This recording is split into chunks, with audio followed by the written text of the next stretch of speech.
Already हम DNA का structure पढ़ चुके हैं, जल्द जनरल हम आरएनए का स्ट्रक्चर पढ़ेंगे। इसमें अभी बहुत सारी चीज़ें आपको क्लियर इसलिए नहीं होंगी जब तक हम ट्रांसक्रिप्शन और ट्रांसलेशन नहीं पढ़ेंगे, स्पेशली फॉर ट्रांसक्रिप्शन जब तक नहीं पढ़ेंगे। तो कंफ्यूज मत होना, जस्ट जनरल अभी आप सिर्फ क्या होता है आरएनए वो सीखिए। देखिए, राइबो न्यूक्लिक एसिड, ठीक है, आरएनए की full form ribo nucleic acid. It is made up of single chain, ठीक है। जैसे डीएनए हमारा डबल हेलिकल था, ये डबल हेलिकल नहीं होगा, ठीक है। Double helix only when different part of the chain have anti parallel complementary segment bend back upon themself. Double helical हमें कब देखने को मिलता है? वो जो सिंगल चेन है समटाइम्स खुद ही बैंड हो जाती है, बैंड होने की वजह से वो आपस में पेयरिंग कर लेती है, जस्ट लाइक दैट। ये देखिए, ये सिंगल चेन है किसकी? आपके एमआरएनए, सॉरी आरएनए। तो ये न्यूक्लियोटाइड्स है उसके, जब ये आपस में क्या करिए, जब फोल्ड हो जाती है, बैंड हो जाती है, तो आपस में ये क्या कर लेते हैं? देखो, पेयरिंग कर लेते हैं। तो ये क्या हो जाते हैं? कुछ डबल हेलिकल स्ट्रक्चर की फॉर्मेशन करते हैं कहीं कहीं पर, पूरी तरह से नहीं करते। इसलिए लिखा है double helix only when different part of chain. पूरी चेन में डिफरेंट पार्ट पर आपको डबल हेलिक्स देखने को मिलेगा। Anti parallel complementary segment bend back upon themself. देखिए, एंटी पैरेलल क्या है? वहाँ पे न्यूक्लियोटाइड्स प्रेजेंट है, इसलिए वो आपस में बाइंड कर जाते हैं। पेंटोज शुगर है, ये चीज तो हम पहले ही पढ़ चुके हैं, डीएनए में मैंने आपको बता दिया था कि यहाँ पर भी क्या है? पेंटोज शुगर प्रेजेंट है। सिर्फ डिफरेंस क्या बताया था मैंने आपको? इस वाले उसमें OH प्रेजेंट होता है, जबकि डीएनए में यहाँ पर O प्रेजेंट नहीं होता, ठीक है, सेकंड पोजीशन पर, इसलिए उसको डीऑक्सी बोलते हैं, इसको पेंटोज शुगर बोलते हैं। Adenine, guanine, cytosine and uracil. RNA के अंदर थाइमिन की जगह यूरेसिल पाया जाता है। ठीक उसी तरह से एडनिन यूरेसिल के साथ और ग्वानिन साइटोसिन के साथ क्या करती है? बाइंडिंग करती है। ये डबल बॉन्ड और ये ट्रिपल बॉन्ड, हाइड्रोजन बॉन्डिंग। अब हमारे जो आरएनए है वो 3 डिफरेंट टाइप के होते हैं, mRNA, tRNA and rRNA. M मतलब मैसेंजर, टी मतलब ट्रांसफर्स, आर मतलब राइबोसोमल। पहले हम पढ़ेंगे एमआरएनए, बहुत इंपॉर्टेंट है, बहुत ध्यान से इस चीज को समझिएगा। Specific part of DNA called structural gene as a complementary copy of one strand of it. सबको पता है डीएनए के डबल स्ट्रैंड होते हैं, ठीक है। इसमें से कोई एक स्ट्रैंड क्या बनाएगा? एमआरएनए बनाएगा। ये भी डीएनए है, ये भी डीएनए है, लेकिन ये आरएनए है और इसको हम बोलते हैं मैसेंजर आरएनए, तो हम लिखेंगे इसको एमआरएनए, ठीक है। डीएनए के दोनों में से कोई एक स्ट्रैंड ही क्या करेगा? इसका कॉम्प्लीमेंट्री बनता है। ये आपका कोडिंग है, ये चीज मैं आपको बाद में क्लियर करूंगी जब ट्रांसक्रिप्शन पढ़ूंगी। अभी आप ये समझो कि ये टेम्पलेट की तरह काम करता है, ठीक है, और ये एमआरएनए की फॉर्मेशन करेगा।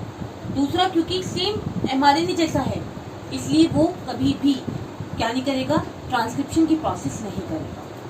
ट्रांसक्रिप्शन जब पढ़ाऊंगी तब आपको ये चीज और क्लियर करेगी, ठीक है। इसको हम बोलते हैं मैसेंजर आरएनए, इसलिए एमआरएनए ने नाम दिया गया है।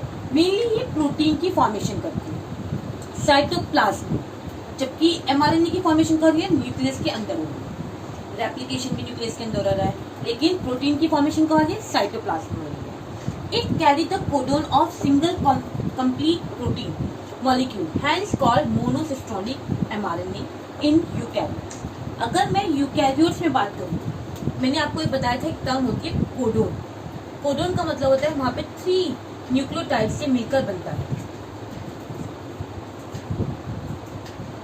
कोडोन जो है 3 न्यूक्लियोटाइड से मिलकर बनता है। फॉर एग्जाम्पल ए, यू, जी या जी, यू, सी, कुछ भी, तो 3 मेन कोडोन, 3 मेन न्यूक्लियोटाइड एक कोडोन की फॉर्मेशन करती है। तो ये जो न्यूक्लियोटाइड है 3 जिन्हें हमने कोडोन बोला, ये एक पर्टिकुलर प्रोटीन की फॉर्मेशन करते हैं। तो वही चीज उन्होंने कहा इट कैरी द कोडोन, ये कोडोन को कैरी करते हैं ऑफ सिंगल कंप्लीट प्रोटीन, और एक प्रोटीन की फॉर्मेशन करते हैं मॉलिक्यूल, हैंस कॉल्ड मोनोसिस्टोनिक। इसलिए उसके लिए टर्म यूज की गई है मोनोसिस्टोनिक एमआरएनए। लेकिन ये किस में कहा गया है? यूकैरियोट्स में। प्रोकैरियोट्स में it contain several adjacent DNA histone. बहुत सारे होते हैं, दैट्स वाई इसको कहा गया है पॉलीसिस्ट्रॉन इन प्रोकैरियोट्स।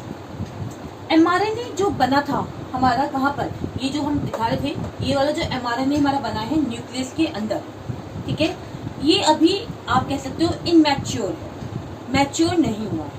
तो मैच्योर होने कब होता है, यूकैरियोट की बात कर रही हूँ, प्रोकैरियोट्स की बात नहीं कर रही हूँ, ठीक है, जब स्प्लाइसिंग हो जाती है, कैपिंग हो जाती है और पॉली एडिनाइलेट टेल की फॉर्मेशन हो जाती है, तब ये मैच्योर हो जाता है एंड देन प्रोटीन की फॉर्मेशन करेगा। उससे पहले प्रोटीन की फॉर्मेशन भी नहीं करता। देखिए स्प्लाइसिंग का मतलब है यहाँ पर ये जो mRNA बना है, ठीक है, आप समझिए ये रहा वो mRNA, ठीक है, आपने देखा मैंने यहाँ लिखा है आई का मतलब है इंट्रॉन, ई का मतलब है एक्सॉन। इंट्रॉन वाला जो पार्ट है उसको कहते हैं हम नॉन कोडिंग और एक्सॉन वाला जो पार्ट है उसको हम कहते हैं कोडिंग। तो कोडिंग मतलब जो कोडोन को क्या कर सके, रीड कर सके, मतलब ये कोडोन की फॉर्मेशन कर रहा है कौन, एक्सॉन। लेकिन इंट्रॉन नॉन कोडिंग, मतलब ऐसा कोई कोड है ही नहीं, इसलिए उसको नाम दिया है नॉन कोडिंग, तो उसको एक टर्म दे दी इंट्रॉन। एक्सॉन उसके जैसे कोडोन है इसलिए उसको नाम दिया एक्सॉन, ठीक है। तो ये intron, codon, non coding, coding, non coding, coding, non coding, इस तरह से सेगमेंट्स होते हैं। तो इस इंट्रॉन को रिमूव करते हैं, ऐसे कट करेंगे एंड देन रिमूव करने के बाद ये जो कोडोन रिमूव कर दिए, अब ये एक्सॉन अलग अलग हो गए ना, कोडिंग वाला पार्ट, वो कोडिंग वाला पार्ट वापस क्या कर देते हैं, अटैच कर देते हैं, जोड़ देते हैं, ठीक है। ये और आप हायर क्लास में पढ़ेंगे, लेकिन मैं आपको इन शॉर्ट में अभी पढ़ाऊंगी, ठीक है। तो इनको आपस में जोड़ देते हैं। तो ये जो बना है ये आपका धीरे धीरे मैच्योर हो रहा है। सेकेंड प्रोसेस में क्या होता है, कैपिंग। कैपिंग का मतलब है जैसे हम अपने हेड पर कैप लगा लेते हैं, तो उन्होंने कहा ये जो 5 एंड है, एक 5 एंड मान लिया और दूसरा 3 प्राइम एंड, तो 5 एंड पर मिथाइलेटेड ग्वानिन आकर बाइंड कर जाती है mRNA पर, तो ये और मैच्योर हो गया। Last point, poly adenylate tail. Poly मतलब बहुत सारे एडिनाइन मॉलिक्यूल का बाइंड होना, टेल मतलब 3' एंड पर। ये देखिए ये स्प्लाइसिंग हो गई, स्प्लाइसिंग के बाद यहाँ पर इसको हम बोलते हैं कैपिंग। मेथिलेटेड ग्वानिन जो यहाँ बाइंड हुआ उसके लिए टर्म यूज करते हैं कैपिंग। कैपिंग हो गई, एंड में जो 3' एंड है वहाँ पे बहुत सारे एडिनाइन मॉलिक्यूल एक के बाद एक जुड़ते चले जाते हैं, इसलिए टर्म यूज करते हैं पॉली एडिनाइलेट टेल। तो अब हमारा जो mRNA है मैच्योर हो गया है, अब ये प्रोटीन की फॉर्मेशन करता है। इस तरह से ये mRNA मैसेंजर का काम करता है। नेक्स्ट बात करेंगे tRNA। tRNA को बोलते हैं ट्रांसवर्स या इसको सॉल्युबल RNA भी कहा जाता है। क्यों कहा जाता है सॉल्युबल RNA?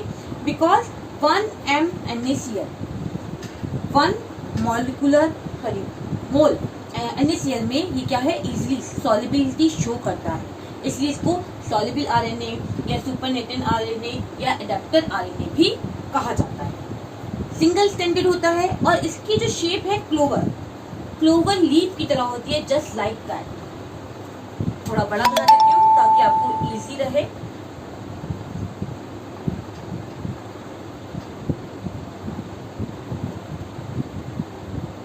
कुछ इस तरह से इसकी शेप होती है, इसलिए इसको कहा जाता है ये क्लोवर लीफ की तरह नजर आता है। Thank you.